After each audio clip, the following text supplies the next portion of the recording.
Damos comienzo a un nuevo comentario bíblico expositivo. Servidores de Dios. Quien te habla es Manuel Cornejo. En esta ocasión estaré compartiendo sobre el libro de Génesis, capítulo 35 y versículo 1, donde dice: Dijo Dios a Jacob: levántate y sube a Betel, y quédate allí, y haz allí un altar al Dios que te se apareció cuando huías de tu hermano Esaú. Note que este capítulo 35 comienza con las palabras que Dios habló a Jacob en Siquem, después de la masacre y también el saqueo que tuvo lugar allí.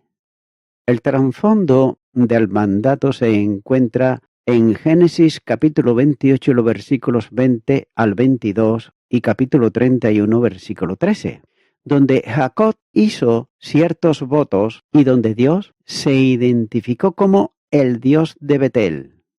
Note que era el propósito de Dios que Jacob habitase en Betel al volver a la tierra. Pero el pasaje no aclara cómo habló Dios a Jacob, pero Dios puede hablar de diferentes maneras. Note que a veces habla mediante un impulso implantado en el corazón del creyente. Y no es raro que un creyente sea impelido a cambiar ciertos planes, ya que algunos han cambiado de planes de viaje y luego han sabido que ha ocurrido una tragedia en la que ellos hubiesen podido perder sus vidas. Dios también habla mediante las experiencias de la vida diaria, y toda esa experiencia, sin duda, son parte del plan de Dios. Efesios capítulo 1 y versículo 11 dice: En él asimismo tuvimos herencia, habiendo sido predestinados conforme al propósito del que hace todas las cosas según el designio de su voluntad. Es la responsabilidad del creyente sondear los misterios de la voluntad, tal como Dios lo manifiesta en las experiencias cotidianas de la vida. Ya que no siempre es fácil, pero con el tiempo se aprende a ver y a comprender la presencia de su mano en los sucesos de nuestras vidas. Y por supuesto, Dios nos dirige a través de la meditación de las Escrituras y de la convicción que el Espíritu Santo produce en nuestras vidas. Ya que una cosa es cierta, el mandato de regresar a Betel era la invitación de Jehová Dios a Jacob a regresar al fervor que marcó el comienzo de su andar con Dios en una tierra extranjera, es decir, que marcó los votos y las aspiraciones de Betel en el principio. La experiencia que tuvo allí hizo que ese paso de montaña se convirtiese en puerta del cielo. Génesis capítulo 28 y versículo 17 nos dice: Y tuvo miedo, y dijo: ¡Cuán terrible es este lugar! No es otra cosa que casa de Dios y puerta del cielo. Así pues, Jacob debía de regresar a las bendiciones en aquel momento, ya que Betel ocupa un lugar central en la vida de Jacob, como el nacimiento de Isaac ocupó en la vida de Abraham, probando su titubeante obediencia y su descanso en las promesas durante más de 20 años. Su regreso allí también marca un final y un comienzo, un tiempo de la partida de la nodriza Débora y de la amada Raquel, y un punto de transición en la reafirmación de la promesa y la familia completada con el nacimiento de Benjamín. Jacob seguiría viviendo, pero el centro de gravedad se trasladaría a sus hijos. Es cierto, pues, que Betel es un sitio muy importante en la vida de Jacob, y era tan importante para él como el nacimiento de Isaac lo fue también para Abraham. Por eso Dios le está ordenando que regrese al lugar de bendición. Después de haber pasado años en el mundo bullicioso de los paganos, en Siquem, ahora debe de regresar a la tranquilidad y a la comunión con Dios en Betel. Continuará con los versículos 2 y 3, donde dice: Entonces Jacob dijo a su familia y a todos los que con él estaban: Quitad los dioses ajenos que hay entre vosotros y limpiaos y mudad vuestros vestidos y levantémonos y subamos a Betel y haré allí altar al Dios que me respondió en el día de mi angustia y ha estado conmigo en el camino que he andado. La expresión Betel debió de haber traído al alma de Jacob los recuerdos más agradables, de modo que Jacob habló de inmediato a su familia y a sus siervos, y le dio una orden enfática: quitad los dioses ajenos que hay entre vosotros, ya que la adoración de otros dioses siempre es incompatible con la adoración a Jehová Dios. Él dice por medio del profeta: Yo Jehová, este es mi nombre, y a otro no daré mi gloria, ni mi alabanza a esculturas. Isaías capítulo 42, versículo 8. Ya que Dios es un Dios celoso respecto de su adoración, Él odia la idolatría.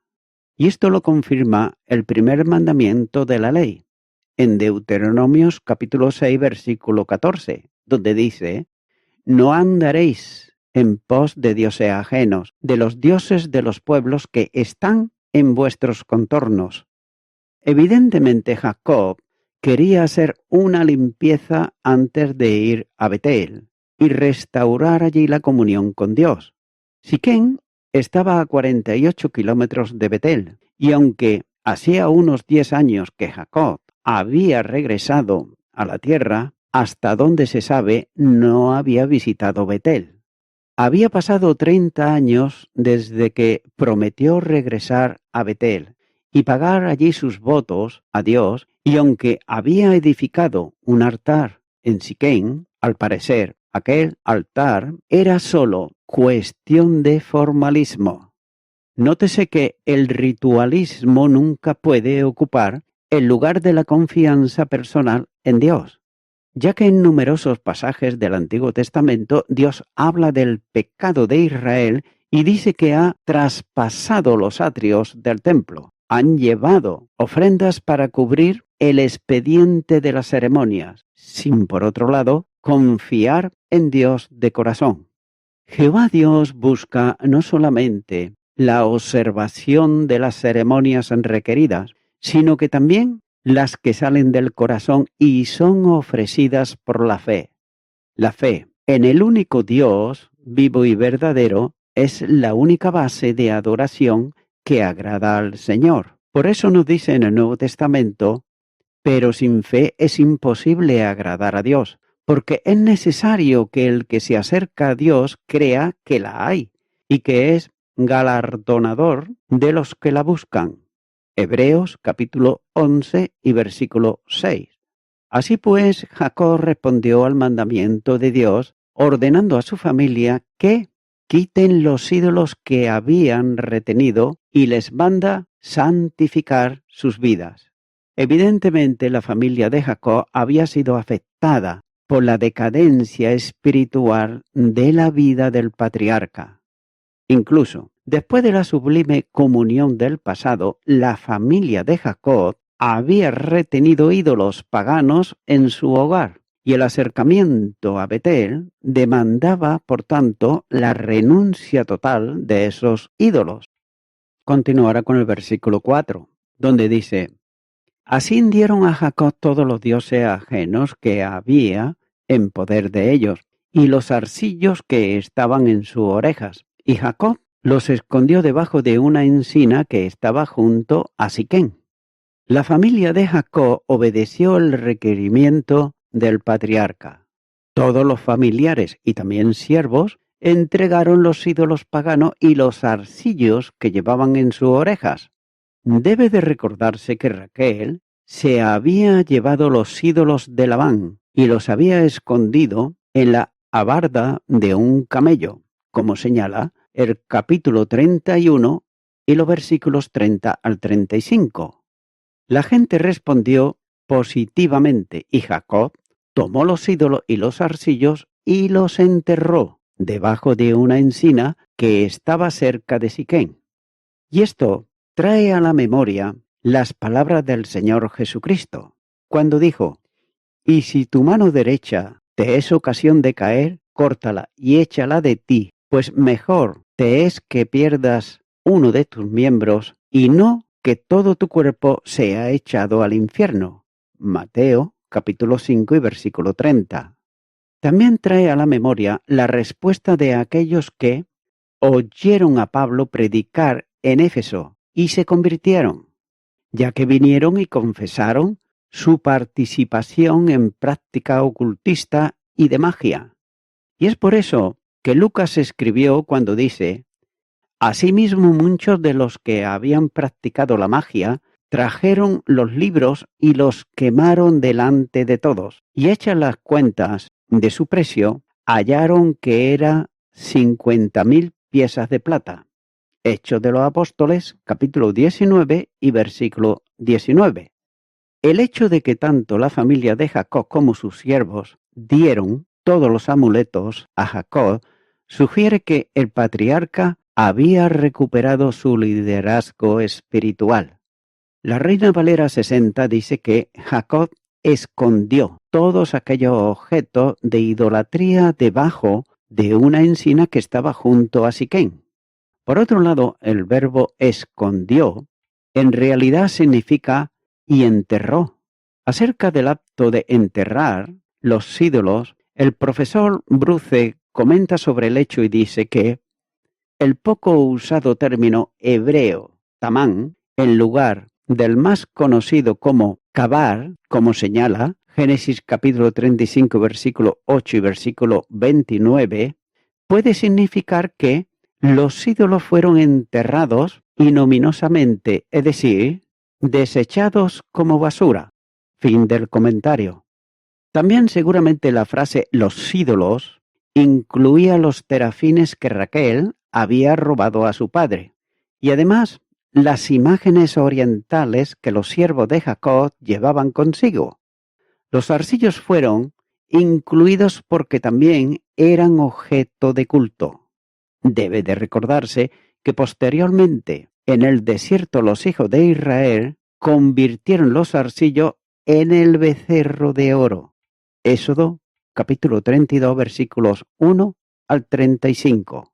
Continúo ahora con el versículo 5, donde dice: «Y salieron, y el terror de Dios estuvo sobre las ciudades que había en sus alrededores, y no persiguieron a los hijos de Jacob». Como resultado de la respuesta, el pueblo disfrutó de la protección de Dios en el camino a Betel. Note cómo claramente dice el texto que el Dios de Betel estaba en medio de su pueblo. También el estudio de este versículo conduce a algunas observaciones. En primer lugar, está claro que es posible que alguien que ha tenido una experiencia espiritual sobresaliente decaiga de la vitalidad de esa experiencia. Jacob tuvo el sorprendente sueño de la escalera del cielo en Betel y de la presencia del Señor al lado de la escalera, donde el Señor hizo grandes promesas a Jacob. Si uno intentara encontrar en el relato de Génesis la conversión de Jacob a Jehová, ese sería uno de los lugares y tiempos disputando la selección de esa conversión, ya que en Peniel Jacob había luchado con el ángel de Jehová y prevaleció cuando dejó de luchar y se aferró al ángel, llorando y buscando su favor después de conocer quién era realmente. Oseas capítulo 12 versículo 4.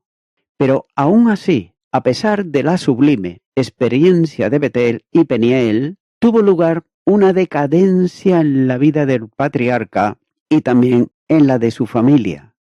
Debe de considerarse que la decadencia comienza generalmente de una manera más bien secreta y difícilmente vemos sus etapas iniciales. Aparece tranquilamente, mientras todavía imaginamos que todo marcha bien entre el Señor y nosotros. El profeta Oseas escribió uno de los pasajes más solemnes y aterradores que encontramos en la Biblia, cuando dice: Efraín se ha mezclado con los demás pueblos. Efraín fue torta no volteada. Devoraron extraños su fuerza, y él no lo supo. Y aún canas le han cubierto, y él no lo supo. Oseas, capítulo 7, versículos 8 y 9. El profeta se está refiriendo a la decadencia de Efraín, que en este contexto se refiere al reino del norte con su capital en Samaria. Oseas está usando aquí la figura de las canas para referirse a la decadencia espiritual que se cierne sobre la cabeza del pueblo, sin que éste se dé cuenta de su condición. Ahora bien, podría decirse de nosotros que, después de nuestras grandes experiencias espirituales del pasado, como nuestra conversión y muchos otros tiempos con el Señor, después de haber nacido de nuevo, que nosotros también estamos en un estado de decadencia espiritual? ¿Acaso ha ocurrido una indiferencia hacia la palabra de Dios, falta de asistencia a la reunión de los creyentes, a la reunión de oración, y se apaga la llama del testimonio del cristiano? En segundo lugar, se puede observar que la presencia de los ídolos en la familia evidencia el hecho de la decadencia, ya que como los hongos de otoño que brotan en la humedad dejan de mantener cercanía con el Señor, ya que pronto se manifiesta en la falta de poder en la vida espiritual. Tristemente, esa situación se observa con frecuencia en la vida de los creyentes. Todo parece marchar bien externamente en la vida de una pareja cristiana, hasta que de pronto llega la noticia de un inminente divorcio, con la información adicional de que el problema ha estado presente por un largo tiempo. Finalmente, uno nota que, por lo menos en este caso, los ídolos tienen que enterrarse antes de que el Señor venga. Después de quitar los ídolos y de que Jacob ha regresado a Betel, entonces Dios aparece al patriarca y le reafirma las promesas. Luego de haber enterrado los ídolos, la caravana de Jacob inició su jornada hacia Betel, y Dios puso su terror en el corazón de los habitantes de los alrededores para que no se atreviesen a hacerle daño a Jacob y a los que iban con él hasta llegar a Betel. Si Jacob hubiese confiado en Dios desde el principio, no hubiese tenido que temer nada, ya que Jehová Dios hubiera peleado por él. Éxodo capítulo 14 y versículo 14 dice: Jehová peleará por vosotros y vosotros estaréis tranquilos. Y Deuteronomios capítulo 1 y versículo 30 dice: Jehová vuestro Dios, el cual va delante de vosotros, él peleará por vosotros, conforme a todas las cosas que hizo por vosotros en Egipto delante de vuestros ojos. Dios no escoltará un conjunto de dioses a Betel.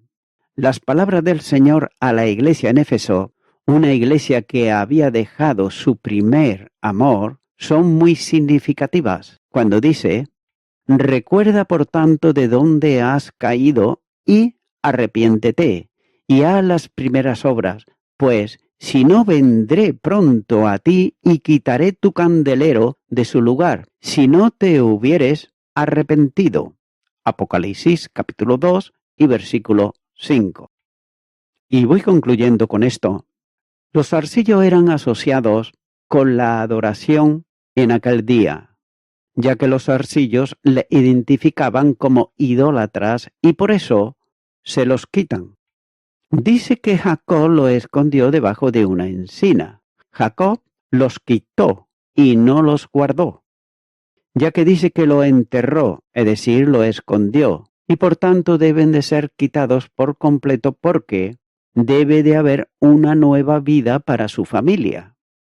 Amigo y amiga oyente, la idolatría no son tan solamente los arcillos con figuras, o dioses hechos con estatuas, o imágenes, o alguna foto que se adora. Es decir, ya que la idolatría es todo aquello que se tiene en mente, en hechos y en corazón, y que está anterior, es decir, en primer lugar, antes que Dios. Se puede adorar a un hijo, se puede adorar al trabajo, se pueden adorar muchas cosas y a Dios dejarlo a un lado.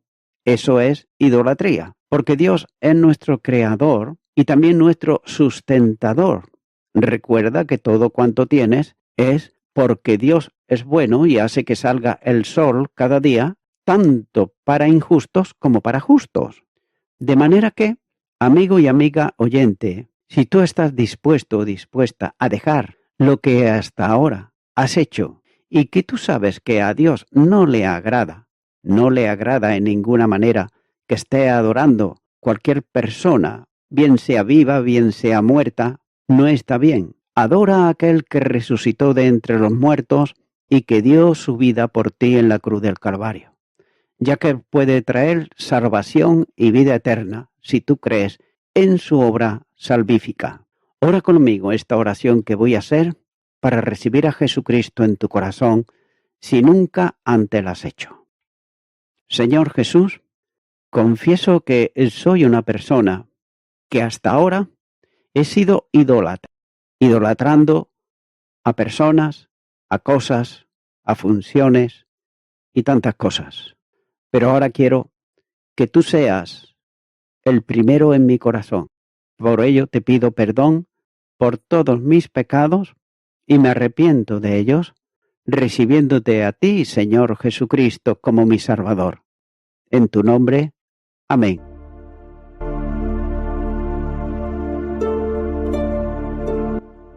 Amigo y amiga oyente, si tú has hecho esta oración de corazón, te recomiendo que comiences a orar a Dios, en primer lugar, en el nombre del Señor Jesucristo. Orar a Dios no es rezar, sino que es hablar con una persona. También te recomiendo que leas la palabra de Dios y lo hagas a diario. Comienza, por ejemplo, con el Nuevo Testamento. Y también, por último, te recomiendo que para que puedas crecer espiritualmente, te congregues en una iglesia cristiano-evangélica, donde se predique, se enseñe y se practique la sana doctrina y la palabra de Dios. Congrégate ahí y con el tiempo podrás crecer espiritualmente y también servir al Señor Jesucristo. Que Dios te bendiga. Y a toda la audiencia, nuevamente ya me estoy despidiendo de todos ustedes y será hasta el próximo programa. Que Dios os bendiga a todos.